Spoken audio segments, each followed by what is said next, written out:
Shalom, irmãos. No estudo deste vídeo, eu gostaria de fazer algumas indagações. Primeiro, a Bíblia, ela é sagrada? Ela é de confiança? Sim, a Bíblia, ela é sagrada, ela é de confiança. Se você tem sua Bíblia em português ou em qualquer língua, né, ela é de confiança, ela é sagrada, sim, tá? Só que precisamos examiná-los, os seus originais. Que o Velho Testamento é o Torá, o Tanakh em hebraico, e o Novo Testamento, que é no grego helênico, é o grego bíblico, né? Tem que ser examinado, entendeu? Não. Do contrário, a Bíblia não será bem compreendida. E pode haver muitos erros, muitos tropeços, por falta de examinar os seus originais. Talvez algum irmão pode fazer uma pergunta para mim assim, Matimide, mas não existem os originais. Quando eu falo originais, são todo o grego helênico, bíblico, que estão ao nosso alcance nos dias de hoje, e o hebraico bíblico, que está ao nosso alcance hoje. Se, porém, alguém interpretar que os originais têm de ser aqueles manuscritos primeiros que foram escritos lá no tempos primitivo, arcaico, tudo bem, mas hoje nós temos o hebraico quadrático, existe até mesmo o Torá, porém no hebraico arcaico, né? Arcaico, existe o grego em alguns manuscritos de Nag Hammadi ou de Nag Hammadi em copta bíblico, né, helênico, né? Existe o grego que nós conhecemos hoje também, nos caracteres modernos, né? É o que está à nossa disposição. Mas esses manuscritos, ou melhor, essas escrituras, esses originais, é o suficiente, viu, irmãos? Para podermos examinar e corrigir algumas coisas que os tradutores não levaram em conta, entendeu? Não. Agora, uma coisa que eu gostaria de indagar é o seguinte: devemos desprezá-lo, os manuscritos apócrifos?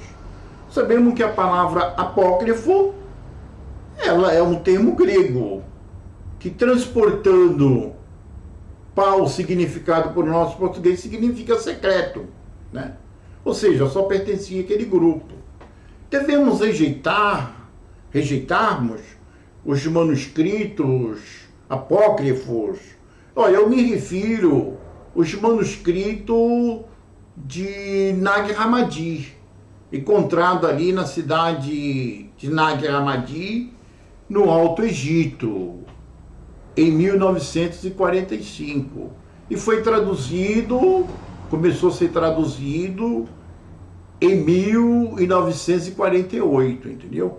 Esses manuscritos, está aqui abaixo da descrição, examina, tá? Porque eu vou falar deles, juntamente com a Bíblia. Eu vou mostrar que tudo que estão na Bíblia, estão também nesses manuscritos. Esses manuscritos, eles coincidem com a Bíblia. São vestígios, os manuscritos, as cartas, principalmente, tá? As epístolas dos apóstolos, são vestígios desses manuscritos, tá? São 13, mas lá nós temos também Pit Sofia, que em hebraico é Emuná Aramot, tá? Agora, por que a Igreja Católica ela não incluiu na Bíblia esses manuscritos de Nag Hammadi e muitos outros? Olha, irmão, na verdade, é que as cartas é só carta, não é um manual de ensinamento. As cartas foram enviadas para conselhos, advertência, alguns elogios, tá? Tem uma profundidade nas cartas? Tem. Elas servem, é sagrada, sim, as cartas, né? Os evangelhos, o Apocalipse, entendeu? Dos apóstolos, sim, sem nenhuma dúvida, né? Mas é porque eles não incluíram na Vulgata Latina. Por quê? O Papa Damaso I, ele na verdade não incluiu, não deu ordem a Jerônimo ou Hierônimos para incluir esses manuscritos na Bíblia. Porque a Bíblia, a Vulgata Latina, ela tinha de ser uma escritura popular. Ou seja, nela não poderia existir nenhum ensinamento profundo, nenhum ensinamento secreto. E por ele julgar que a humanidade do Império Romano não estava preparado para ouvir esses manuscritos e sabê-lo desses manuscritos, eles na verdade não incluí-lo naquilo que hoje conhecemos pelo nome de Bíblia. Mas a Bíblia é sagrada, lógico que é sagrada. Agora, esses manuscritos são sagrados, eles na verdade é o verdadeiro manual dos ensinamentos das nossas irmandades primitivas. O nosso Mashiach, a quem eu chamo de Yahushua, né? Sei que alguns irmãos dão pronúncia aproximada para quem eu chamo de Yahushua, mas o assunto aqui não é nome não, viu, irmão? É sobre esses manuscritos. Então, na verdade, esses manuscritos não foram inclusos no que hoje conhecemos pelo nome de Bíblia. Está abaixo da descrição aqui. Ó. Tem o primeiro lá, que é o Evangelho Apócrifo de João, Secreto de João. E tem também o Apocalipse Secreto de João, né? Tem também lá o Apocalipse de Shaul, Paulo, né? Então é exatamente isso. E tem vários lá, tá? Então todos estão lá. E por que não incluiu? Eles não incluiu porque eles acharam que na verdade era profundo demais. A Vulgata Latina ia deixar de ser popular. Então a escritura que você hoje tem, que eu tenho, e que todos têm, que é a Bíblia, ela na verdade ela é popular, A palavra vulgata, vulgar, significa popular, né? Por isso vulgata, entendeu? Não. Então, na verdade, irmãos, eu quero deixar claro para vocês que existe um ensinamento que está além do que hoje é ensinado pelas teologias das igrejas protestantes, evangélicas pentecostais e evangélicas neopentecostais. E da igreja católica também hoje. Tá? Ah, mas esses manuscritos, lógico, lá no Vaticano tem todos esses manuscritos. Só que eles não querem fazê-los com que eles venham a público. Porque ainda julga que a humanidade não está preparada para ouvi-lo, esses manuscritos, que é o manual real das Irmandades Primitivas. Mas aqui embaixo, ó, aqui na descrição, você vai encontrá-lo, esse manuscrito. Olha, eu quero entrar em algum assunto aqui que mostra nesse manuscrito, tá? Vou mostrar que realmente o ser humano tem dois corpos. E o corpo que vai ser salvo é o corpo que está dentro desse corpo, chamado de corpo interior. Em grego bíblico, chamado de corpo esotérico, ou soma esotérico. Deu para entender ou não? Então eu vou mostrar para vocês que temos dois corpos. Esse físico, ele não é salvo.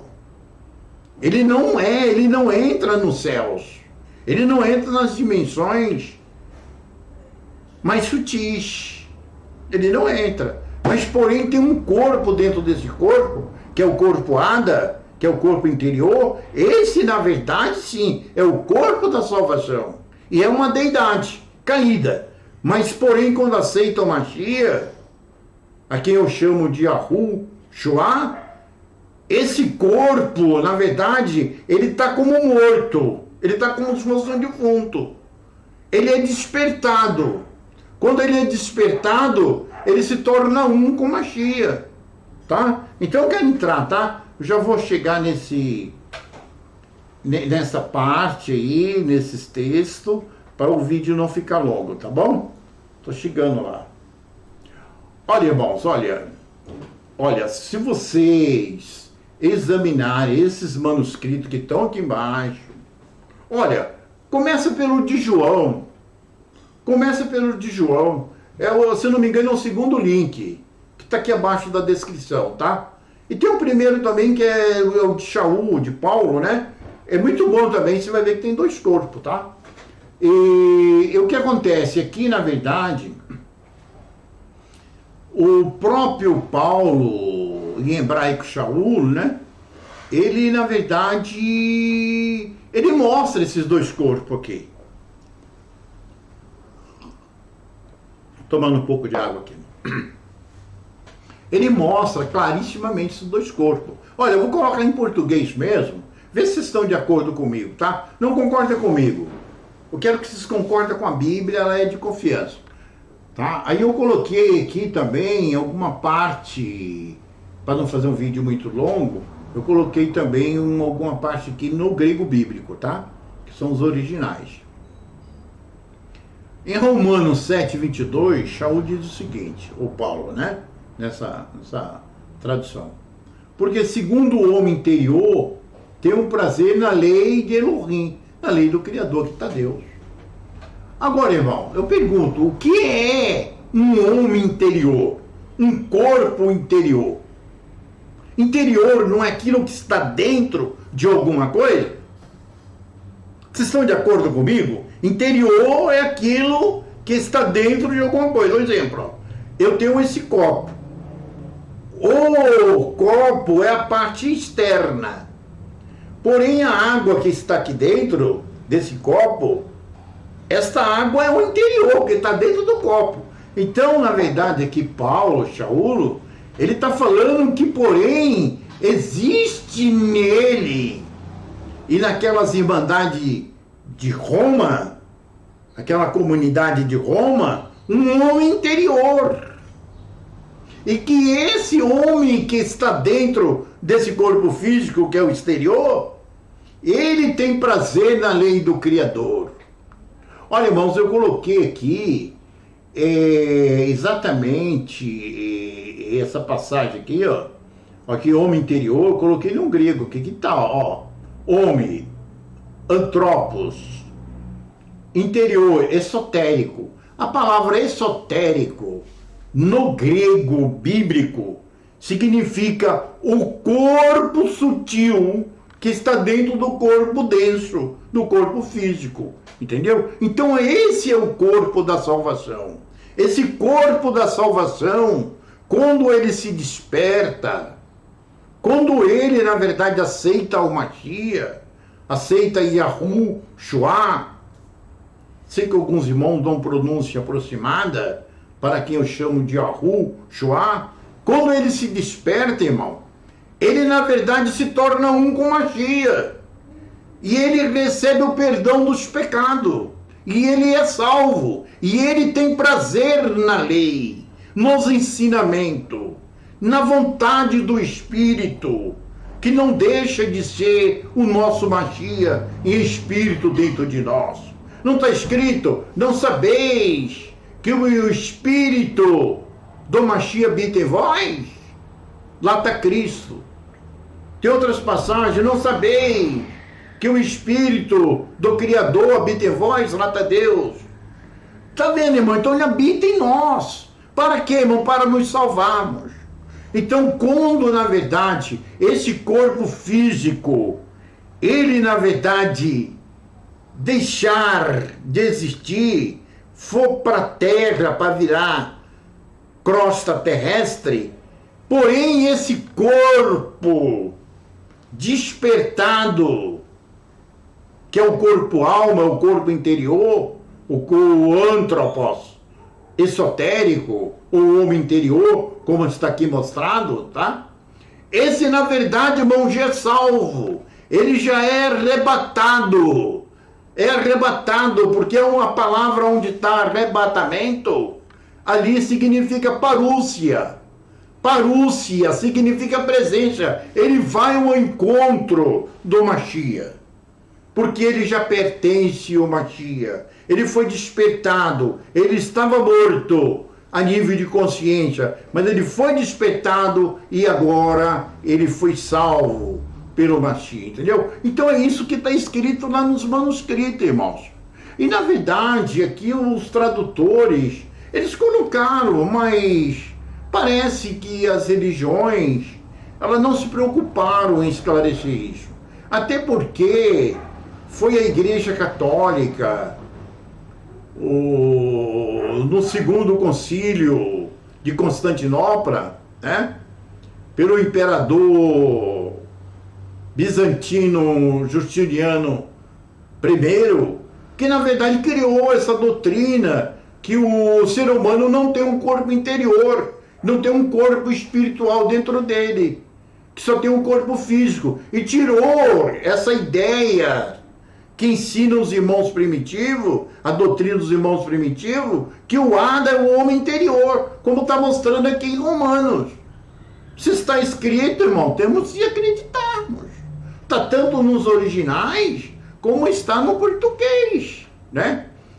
E ele, na verdade, ensinou, disse que era o corpo físico, que virava crosta terrestre, depois a crosta terrestre ia virar um corpo físico, ia ser transformada e ia sair voando por aí, que é o arrebatamento. Olha, isso não tem nada a ver com a Bíblia, com as cartas, com os originais. Ah, Matimide, mas existem algumas passagens que dão a entender isso. Olha, irmãos, mas quando examinamos os originais, é tudo diferente, entendeu? Mas eu vou continuar aqui, ó. Aí ele disse que esse interior que está dentro de nós, esse tem prazer na lei do Criador. Aqui está Deus, Elohim, né? Então esse tem, é o homem interior, antropos, esotérico. Olha, no versículo 23, mas ele diz, mas vejo nos meus membros, irmão, quais os membros, irmão? O corpo físico, outra lei, que batalha contra a lei do meu entendimento, contra a lei, irmão, a vontade, o desejo, o prazer desse homem interior, que é a alma, é o teu corpo-alma, entendeu não? Então esse, na verdade, tem uma outra lei, tem uma outra mente, que luta, batalha contra a lei do entendimento desse homem interior. E diz, ele me prende debaixo da lei do pecado, que está em meus membros. Ah, irmão, foi tudo mudado, irmão. Irmão, vamos ficar presos agora no segundo concílio de Constantinopla? Hã? Vamos ficar? Porém, na verdade, uma doutrina criada pelo imperador bizantino Justiniano I, hein? Que na verdade lá, até a Igreja Católica, ela sai das Irmandades Primitivas, em 325, Concílio de Nicéia.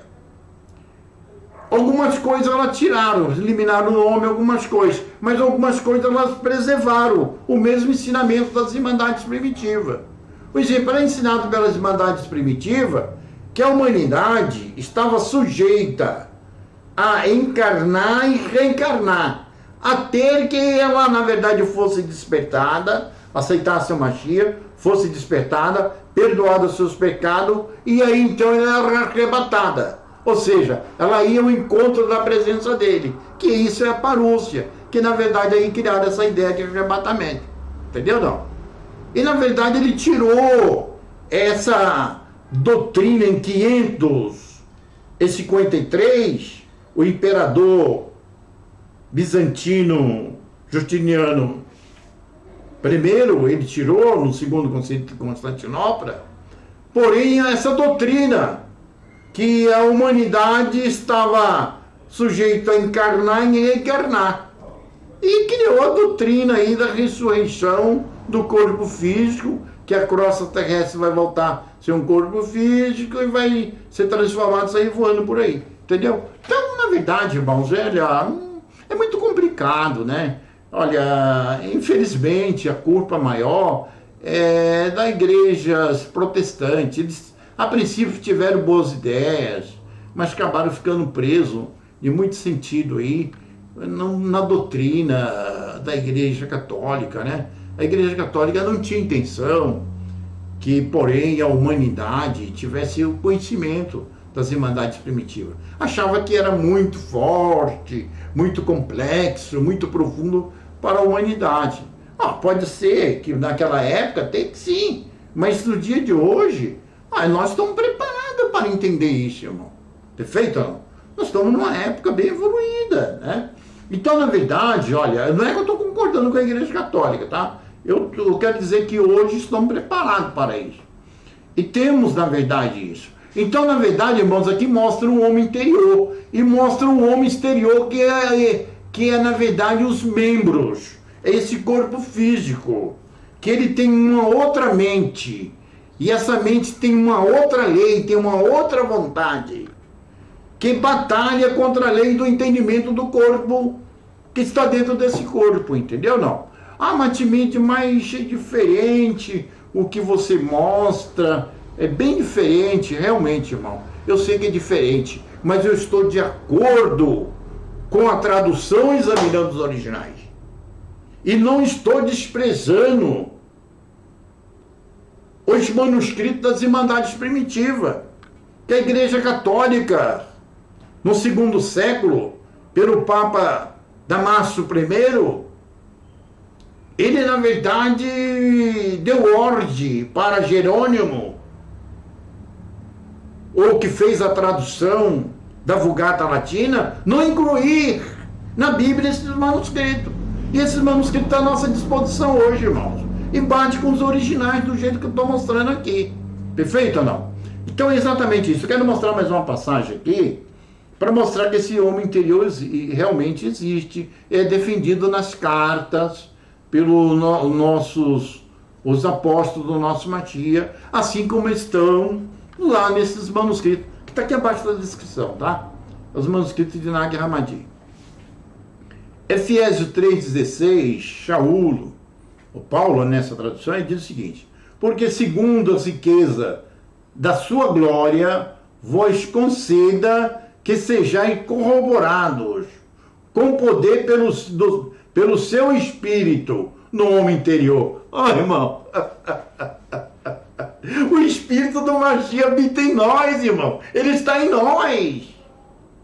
E segundo a riqueza da sua glória, da sua bondade, ele concede que sejamos corroborados com o poder, através dele em espírito, dentro de nós, em que? No homem interior, irmão, não no exterior, não nesse corpo físico, que lá em Gênesis, capítulo 3, é chamado de vestidura de pele. Não é esse tem uma outra lei, tem outros desejos, esse só pensa em dinheiro, nas coisas daqui. Temos de lutar, existe uma batalha constante contra a mente da tua alma, com a mente, porém, do corpo físico. Enquanto o corpo físico pende para as coisas materiais, a alma quer o espiritual, porque ela é divina e ela, na verdade, quer ser salva, porque ela se encontra presa em uma matrix. E essa matrix não deixa de ser esse corpo físico e esse mundo físico. Essa terceira toda dimensão, irmão. Toda essa terceira dimensão, entendeu? Então, irmão, na verdade, no homem interior. Aqui, irmão, está bem claro no grego, antropos, esotérico, quer dizer, no corpo que está dentro desse corpo, assim como essa água está dentro desse corpo. Digamos que esse copo fosse o teu corpo físico e a água que está dentro desse copo, porém o teu corpo interior, o teu corpo da salvação, o Ada, é esse que o Mashiach, ele veio salvá-lo.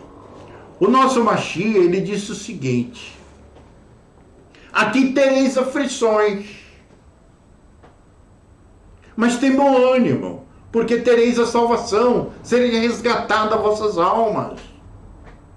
Por que, irmão, ele disse tereis aflições? Porque esse corpo físico, não importa o quanto fiel você é, você está sujeito a um câncer, a doença, a morte, a pobreza. Aqui as aflições, não tem jeito. Ele não tem compromisso com esse corpo físico. Mas ele tem compromisso com o teu corpo espiritual, teu corpo interno, que está dentro desse corpo físico. Quando esse corpo físico tombar, que é o corpo das aflições e do pecado, do que é o oposto, a mente do teu corpo espiritual, que está dentro desse corpo físico, você, irmão, já vai ser arrebatado. Acontece a parúcia. A palavra parúcia não é a palavra arrebatado. Ali foi traduzida errado. A palavra parúcia é presença. Iremos ao encontro dele. E estaremos sempre com ele. Entendeu, irmão? Eu vou ler mais um versículo aqui, irmãos. Uma passagem, é interessante, ó. Onde está o homem anterior, já mostrei, né? Na verdade está antropos, esotérico, é antropos. Na verdade, botaram o homem, mas significa tanto homem quanto mulher, tá? Porque antropos significa humanidade. Se fosse homem, seria Andras ou Andres, e se fosse só mulher, seria Guine. Aqui está antropos. Mas beleza, olha, eu coloquei esse mesmo texto aqui, ó, no grego, fiz questão de botar, tá? Tá bem claro aqui, homem interior, irmão, tá aqui, ó, antropos, esotérico. Esotérico significa o quê? O corpo que está dentro do corpo físico, entendeu? É esse que vai ser salvo, meu irmão. Irmão, olha, tira essa ideia, vamos tirar essa ideia que vamos, na verdade, morrer e que vai realmente se tornar crosta terrestre. De fato, esse corpo físico vira crosta terrestre e que você vai ficar aí e que as irmandades primitivas estão 2000 anos aí, embaixo da terra aí, crosta terrestre, e que depois essa crosta terrestre vai voltar a ser um corpo físico, ser transformado. Se você examinar lá em 1 Coríntios, capítulo 15, versículo 50, lá está escrito: a carne e o sangue não herda o reino do Criador. Lá está Deus. Não herda o reino de Elohim. Entendeu? Não herda o reino do Messias. Porque ele disse que na casa do Pai há muitas moradas. Tem muitos níveis de morada. De acordo com sua fidelidade, você vai alcançar um nível dessa morada, entendeu não? Então é esse, irmão, é exatamente esse que vai ser salvo. Devemos fugirmos disso. O erro da igreja protestante foi quando ela protestou a igreja católica, ela não corrigiu isso. Ela não corrigiu isso. E porém as igrejas evangélicas acompanharam a igreja protestante, e as pentecostais e neopentecostais acompanharam também. Então está um grande erro, uma confusão. E sendo que esses líderes são todos maçons. Todos fazem parte de meio ocultos. Do gnosticismo, da maçonaria. Eles sabem que na verdade existe esse corpo interior, mas começou assim, hoje não dá mais para consertar. Não é bem assim, né, irmão?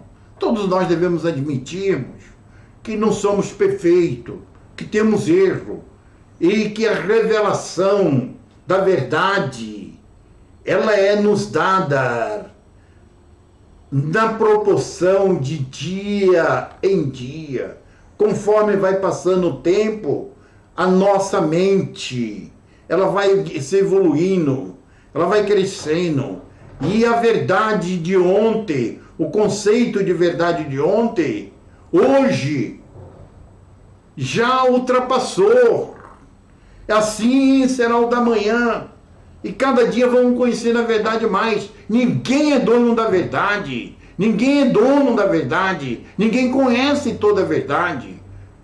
O apóstolo Shaul, ou Paulo, né, nessa tradução, ele disse: em parte conhecemos, em parte cremos, e em parte divulgamos, ensinamos.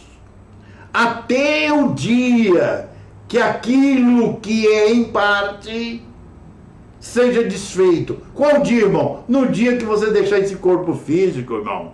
Aquilo que é em parte deixará de existir e você estará em toda a verdade, que não deixa de ser o Matias. Assim como ele é, também veremos. Entendeu, não? Olha, eu quero ler mais uma passagem aqui para vocês, que é muito importante aqui, tá?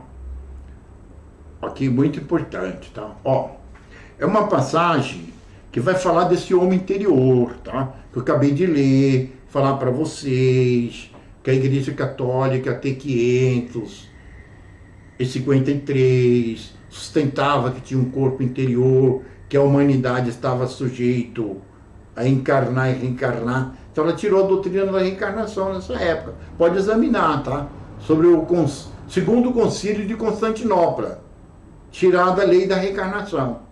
Você vai ver que foi criado essa hoje que existe nas igrejas evangélicas, tá? Que eles também não acreditam nisso não, viu, irmão? Então diz que o nosso Machia, eu chamo de Yahushua, né? E diz que ele estava em debate sobre alguns assuntos escriturais com os fariseus. E ele chegou a um ponto mostrando que ele e o Pai eram um só. Versículo 30.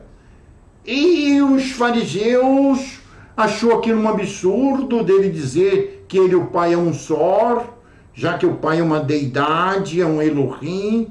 Eles, na verdade, pegaram pedras para o apredejá-lo. E ele, na verdade, indagou a eles: por que querem me apedrejá-los? Eles disseram: porque tu sendo homem, tu se faz uma deidade, se faz Elohim. Aqui está deuses, tá? Aí o que diz, na verdade, o nosso Machia? E respondeu lei de Yahushua, que está Jesus, tá? Não está escrito na vossa lei, no Torá, no Tanar, eu disse, sois Elohim? Que vós sois Elohims? Irmão, quem é Elohim, irmão? Irmão, esse corpo externo? Esse corpo do pecado? Será que é o teu corpo do pecado que é o Elohim? Que está caindo, que está como morto? Se você aceitou Machia, não. Ele já foi ressuscitado. A palavra ressuscitado ali é erguer. Erguer significa acordado, despertado. Já não está mais morto. Mas aqueles que não aceitaram estão mortos. Mas será que é esse? Não, irmão. Na verdade, é o corpo espiritual, o corpo esotérico, o homem interior, o corpo interior, entendeu? Então é exatamente isso que o nosso Machia está falando. Ah, Matimide, mas você mostrou só uma passagem, e só em uma passagem não dá. Eu vou mostrar em mais, irmão. Eu vou mostrar em mais, tá? Eu vou mostrar em mais, tá? Olha, na verdade aqui, ó, em Gênesis, capítulo 1, versículo 26, está escrito: e disse Elohim, que está Deus, façamos Adão a nossa imagem conforme a nossa semelhança. Então, de acordo, irmão, imagem e semelhança foi no sexto universo, no sexto céu. Foi ali que realmente foi criado esse corpo espiritual. Não estou falando do físico, hein? O físico pertence à terceira dimensão, a esse mundo. Mas o corpo espiritual, Ada, foi, na verdade, criado ali. Foi criado de acordo à imagem e semelhança. de Elohim, do Criador, aqui está Deus, né? Na tradução, do sexto céu, no mesmo nível. E disse que, porém, Elohim também soprou, passou da sua própria mente para esse corpo de Ada. Esse corpo de Ada. O que? O Neshama Rai. Neshama é uma mente elohínica, divina. Rai significa vidas. Então é uma mente muito vida. Com vida, Rai, vidas. Uma alma com muitas vidas. Ela é elohínica, no mesmo nível de Elohim do sexto dia. Lembra que Elohim, ali do capítulo 1 de Gênesis, que vai até o versículo, capítulo 2, versículo 2, Gênesis, ali, na verdade, ele vai ter o repouso. Repouso é o sabático, é o sétimo céu.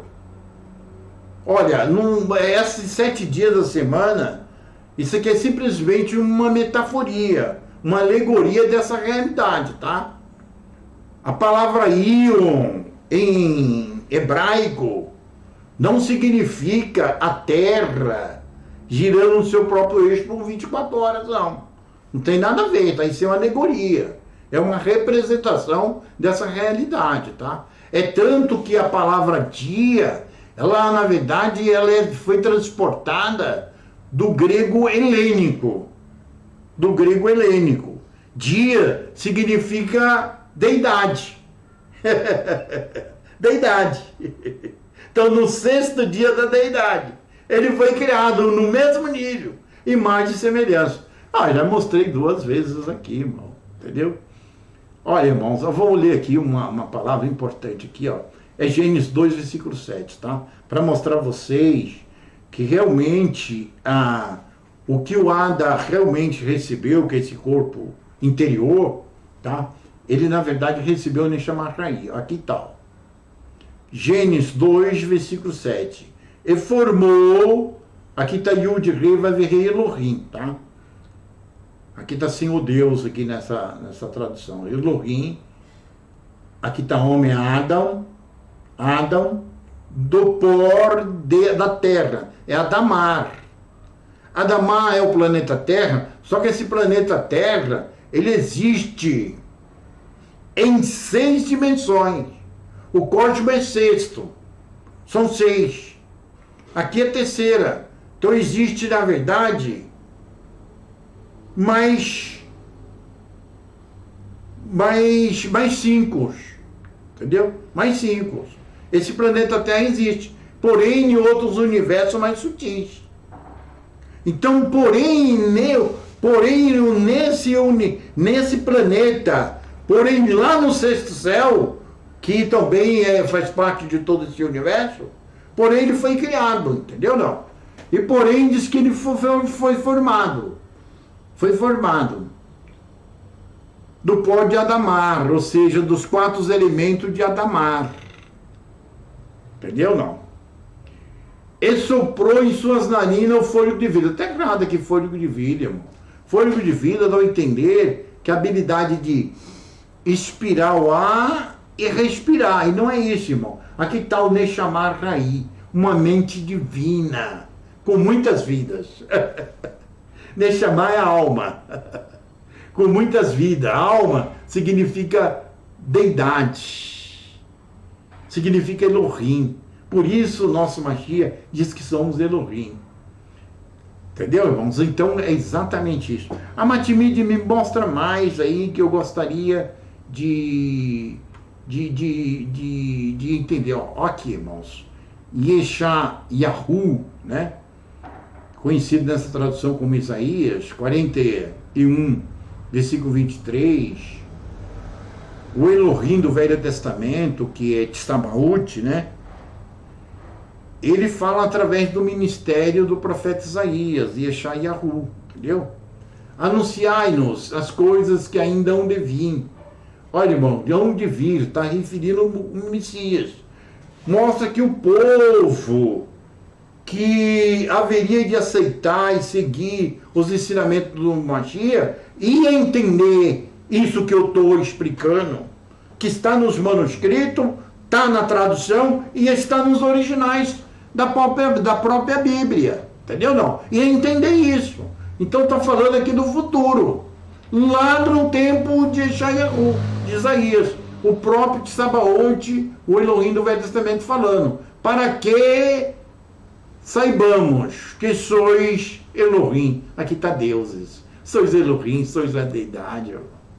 Fazer o bem ou fazer o mal. Quer dizer, irmão, aquele que na verdade está fazendo o bem, ele é um Nechamar Raí, ou seja, um Nechamar com vida, porque ele já acordou do sono. Ele não está num sono profundo, ele já acordou e despertou. Mas porém aquele que na verdade encontra no pecado, sem o Mashiach, ele é um Elohim, ele é uma deidade, mas porém morta. Quando fala morta, irmão, não significa que está completamente inconsciente. E ele precisa ser despertado pelo Mashiach, que não deixa de ser o Espírito que está em nós. Entendeu, não? Então, exatamente, olha, irmão, a palavra fazer o bem ou o mal está certo. Tobe, bem. Ra, mal. Perfeito ou não? Então é bem claro, irmão, não importa se o indivíduo ele está servindo ao Mashiach, ele já é uma alma despertada. Ele já foi, entre aspas, ressuscitado. Entendeu não? Que a palavra lá é despertado. Eu vou mostrar para vocês, tá? E se ele estiver fazendo mal, ele não foi despertado. Ele encontra em um profundo sono. Está como morto. Está inconsciente, entendeu não? Precisa ser despertado pelo Mashiach. Então isso é a importância, isso significa a salvação.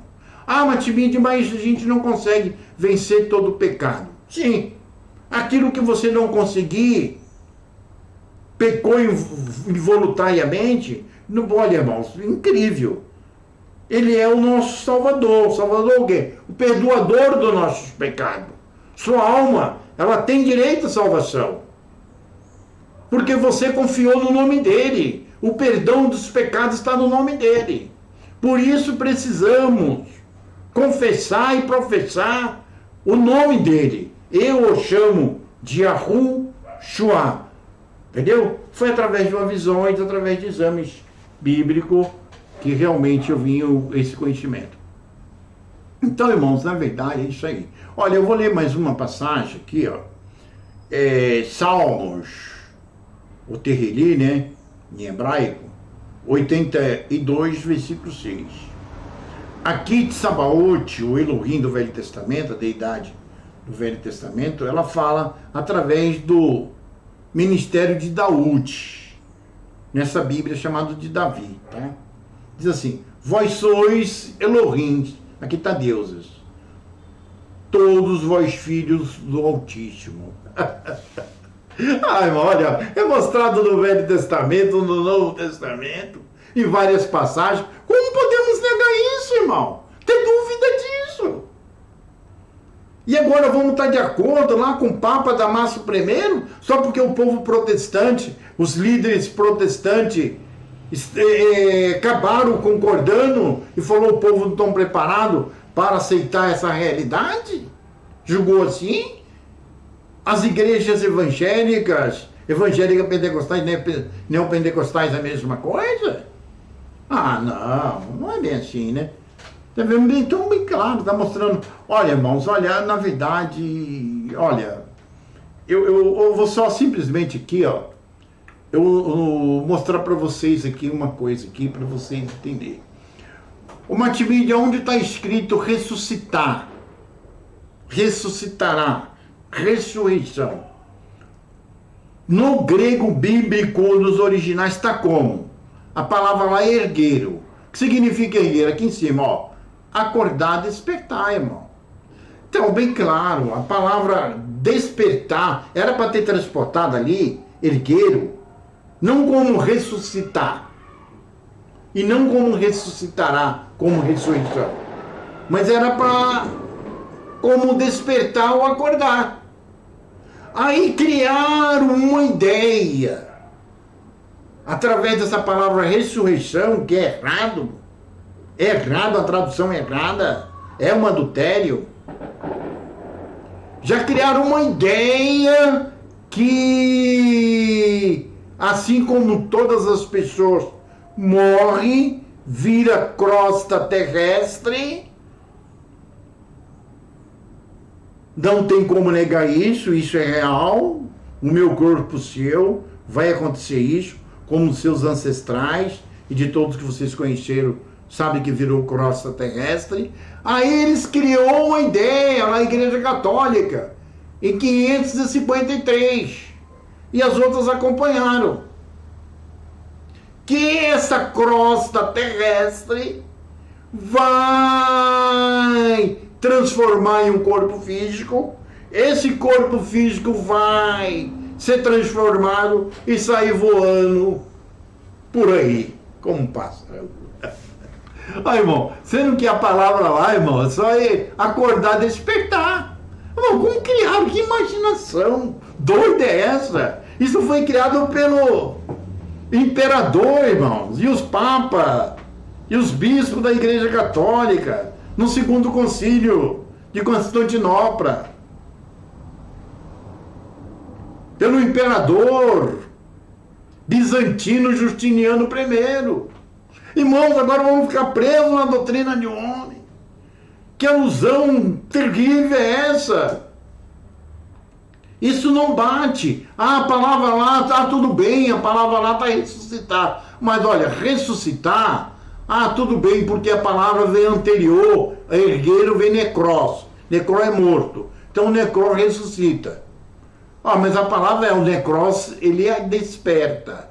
Por quê, irmão? Esse corpo espiritual, ele está como morto dentro de nós. Ele está como morto. Ele está inconsciente. Ele é despertado. Quando você deixar esse corpo físico, irmão, você vai para o Mashiach, irmãos. Nada dessa ideia que os irmãos primitivos virou crosta terrestre, estão como crosta terrestre até hoje, esperando o Mashiach aparecer e bater o dedo, e essa crosta terrestre virar um corpo físico, ser transformado e sair voando por aí. Irmão, isso é antibíblico. Olha, eu não quero nem falar o que isso é, viu? Eu não quero nem falar, porque vai ser... É pesado, é pesado. Então, na verdade, irmão, então está ressuscitar. Ressurreição está ergueiro. Ergueiro, irmão, acordar. Mas é o corpo espiritual, é o Ada, que está dentro desse corpo físico, nessa vestidura de pele. Entendeu, irmão? Olha, a palavra também Anastasis. É levantar. É levantar, tá bem claro. Levantar por quê, irmão? Está caído. E ele se levanta, se ergue. Volta à consciência. Então é exatamente essas duas palavras. Onde está lá a palavra arrebatamento? A palavra parúcia, nos originais arrebatamento, a palavra é parúcia. O que eles colocaram como parúcia lá? Eles colocou como parúcia a palavra arrebatamento. Aí, nessa palavra arrebatamento, que está errado, que significa presença, quer dizer, nós deixamos esse corpo físico, que é esse corpo espiritual, deixa esse corpo físico, quando esse corpo físico morre, e ele vai, lógico, ele vai ser levado à presença do Mashiach. Aí já criaram uma ideia diferente. Já criaram uma ideia que a palavra ali... Olha, tudo isso aí é coisa da Igreja Católica, que os seus segmentos acabaram também acompanhando. Criaram uma ideia que tantos mortos, a crosta terrestre que vai virar corpo físico, vai ser transformado, vai sair voando por aí, seu arrebatamento, e aqueles que estão ainda vivos, vai ser transformado, vai sair voando, o corpo físico voando por aí. Irmão, dá, né? É complicado, né? Não tem nada a ver. Olha, não tem nada a ver. Não tem nada a ver, tá? Nada a ver. Olha, eu gostaria de mostrar uma palavra aqui que é muito reivindicado para aqueles que querem contestar que a humanidade está sujeito a encarnar, a desencarnarem e encarnar novamente, até que ele seja despertado pelo Mashiach e recebe o perdão dos pecados para ser salvo, para ser tirado, porém, desse mundo físico, a palavra lá em Hebreus 9:27. Lá está escrito assim: porque aos homens está determinado morrer uma vez só. Está errado, é uma tradução errada. Porque a palavra lá é rapaxe. Amatimídio, que significa rapaxe nos originais grego. Irmão, significa uma vez mais ou pela última vez. Ou seja, a humanidade ela está sujeita a encarnar e desencarnarem, até que ela seja despertada pelo Mashiach, esse interior, tá? Esse homem interior, esse corpo interior. E, na verdade, deixar de reencarnar mais. Então, rapaques, no grego tem significado duplo. Pode ser mais uma vez, quer dizer, aqueles que não se despertaram, morreram o seu Mashiach, ele vai reencarnar mais uma vez, ele tem mais uma chance. Entendeu não? Mais uma chance. E aqueles que aceitaram o Mashiach, rapaxe, é pela última vez. Ele vai deixar esse corpo físico, ele já foi despertado, perdoado os pecados, e ele, na verdade, irmão, vai para os mundos superiores, entendeu? E, na verdade, irmãos, ali faz uma confusão danada, tá? Ó, irmãos, olha, eu não quero fazer um vídeo longo, quero fazer curto, tá? Eu tô chegando aí com a minha presença. Olha, irmãos, o que eu falei aí para vocês, eu não quero que vocês acreditem em mim não, tá? Examine os originais, examine esses manuscritos. Olha, coloca no Google aí a doutrina da reencarnação tirada pela Igreja Católica no segundo concílio de Constantinopla, em 553, só isso, 553. Reencarnação 553. Você vai, o Google vai mostrar tudo para vocês aí, irmão. Ah, mas Matimídia e a Igreja Católica, eles não acreditam nisso, irmão. Nem a Igreja Católica, nem os líderes religiosos aí das igrejas evangélicas não acreditam nisso. São todos maçons. Eles sabem muito bem disso. Na verdade, porque eles acham que já foram, desde 553 vem ensinando essa doutrina, eles acham que não deve mudar, que será ridículo para eles. Entendeu? Paciência, né? Irmãos, eu fico por aqui, eu agradeço, tá? Aqueles que chegaram até aqui e os que não chegaram também, tá? Olha, aqui tá meu WhatsApp. Entre em contato comigo, fala diretamente comigo. Fala diretamente comigo, faz pergunta, reivindica. Se despertou alguma coisa em você. Eu creio que isso criou alguma indagação. Tá bom? Olha, eu não quis fazer um vídeo raso para não ficar um vídeo longo, tá? Mas eu vou fazer outros, vou dar continuidade, tá bom? Apesar que eu venho batendo nessa tecla já faz algum tempo, tá bom? Eu agradeço aí a todos.